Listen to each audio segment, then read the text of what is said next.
You are now watching Showbiz Now, your daily showbiz update. Nabahala na nga ang pamilya ni Miss Grand PH 2023 candidate Catherine Camilon. Ito'y nawawala mula pa noong October 12.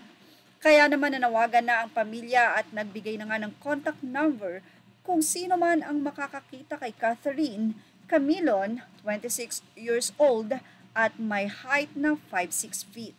Sunod-sunod nga daw ang panawagan sa social media ng mga magulang at kamag-anak kapamilya ng beauty queen at Miss Grand Philippine 2023 candidate na si Catherine Camilon. Itinuturing ng missing person ang dalaga dahil ilang araw na nga itong hindi umuwi sa kanilang bahay at hindi rin naman ito nagpaparamdam sa kanyang pamilya. Base sa mga post sa Facebook ng kanyang mga kamag-anak ay noong October 12 pa nila hindi makontak itong si Catherine na siyang nag-represent sa Tuy, Batangas para sa Miss Grand Philippines 2023 na ginanap last July. Si Nikki De Mora mula sa Cagayan de Oro ang nagwaging Miss Grand Philippines 2023. Sa kanyang Facebook account, nag-post ang kapatid ni Catherine na si Chinchin noong October 13, baka po mabasa po ng kasama ni Catherine Camilon kagabi na ka-work niya. Hindi lang po namin alam kung sino, hindi po matandaan ang pangalan. Pasabi naman po, baka alam niyo po kung nasaan siya. Kagabi pa po siya tumawag 8 p.m. Kaninang umaga pa po naka-off ang phone niya. Hanggang ngayon ay hindi pa din po nag-online. Palagi po siyang nag-update sa amin. Ngayon lang po talaga hindi say pa ng kapatid na si Chinchin. Anya pa sa isang hiwalay na post, sana makabalik ka na sa atin.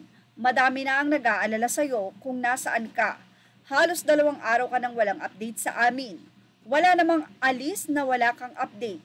Sana okay ka lang kung nasaan ka man. Mahal na mahal ka namin. Nitong October 14 naman nag-post din sa FB ang nanay ng beauty queen na si Rose Camilon ng kanyang panawagan sa umano'y nawawalang anak. Anak, nasan ka? Uwi na.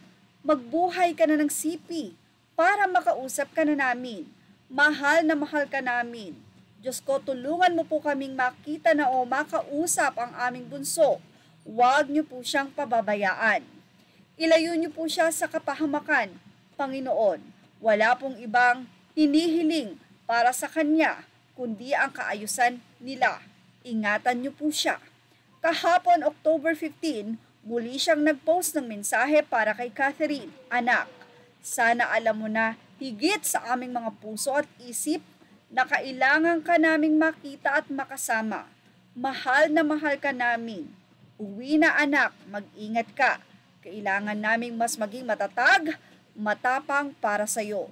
Samantala, naglabas din ng panawagan ang local online news site sa Batangas na Balisong Channel tungkol sa pagkawala ni Catherine sa ring teacher sa isang public school sa Batangas. Well, hanggang ngayon, October 16 ay wala pang ang update kung nasaan na nga ba si Catherine. Hiling natin na sana nga ay nasa mabuti siyang kalagayan. Samantala, sa kung sakali mang may update sa kinalalagyan o kinaroroonan ngayon ni Catherine, narito po ang number at pangalan ng pwede niyo pong tawagan.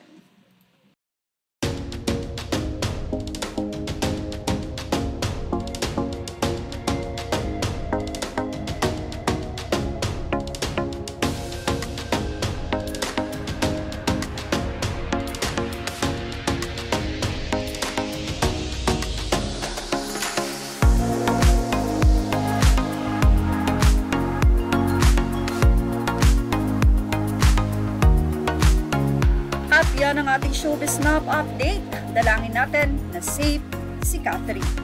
Thank you for watching. Images are all credit to the rightful owners and thank you for watching Showbiz Now.